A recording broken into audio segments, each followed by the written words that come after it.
And see, we will help people no matter who they are, no matter if they brought upon this upon themselves, and no matter the cost. Now, if you think about this,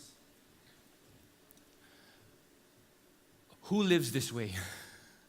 It's like, I don't even live this way, you think to yourself.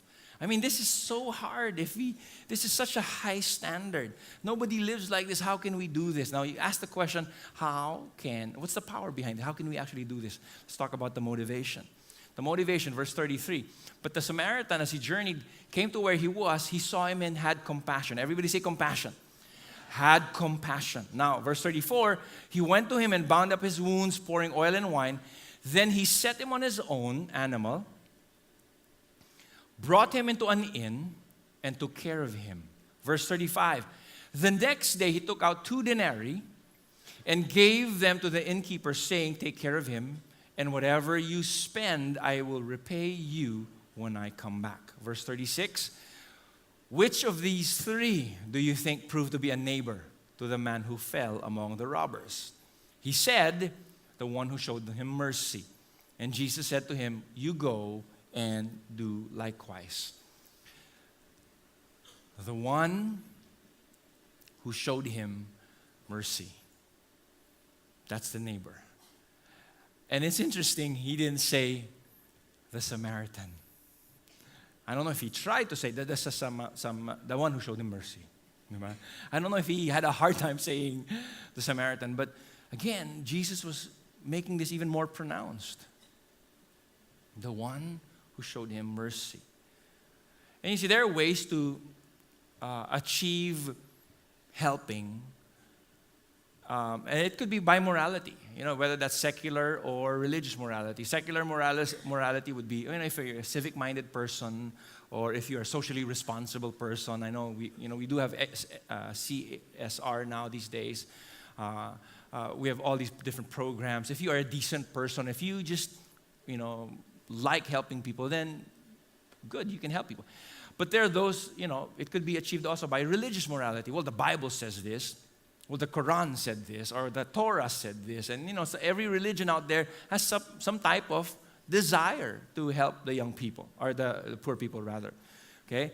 But it's interesting, look at this, that Jesus used the priest and the Levite as the 2 of the 3 characters. The priest and the Levite, those were the 2 that were given the duty and the responsibility to dispense of the alms to the poor. Okay? It was their duty, it was their responsibility. But beyond that, called to help and called to bring compassion, it was quite difficult for them to do so. And so is it with us before we even look at the Levite and the priest. Because, guilt can never bring ultimate transformation. How many of you sometimes you feel guilty? You feel like you want to give more or help more or serve more. But you see, guilt can never bring authentic transformation. It'll never bring authentic, because you feel guilty one day, after a few days, you're not as guilty anymore and you forget about it and you have all these things that you're busy with.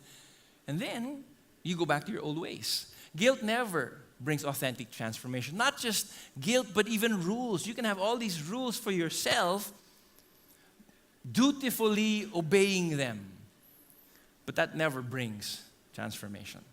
So what then is the power and the key to be able to see this happen? Well, verse 37, the Bible says, the one who showed him mercy. The one who, it was the Jew was on the ground. The Samaritan, again, because of that racial divide, owed him nothing. If there's anything that he could do, he could probably just run him over with his donkey, all right? Or he could kick him while he's, okay, tuluyan na natin to. I mean, he's almost dead. We'll consider him really go dead. Boom. Okay, and so he could have done that, but he did not. The Samaritan, owed him nothing but hostility and yet showed compassion.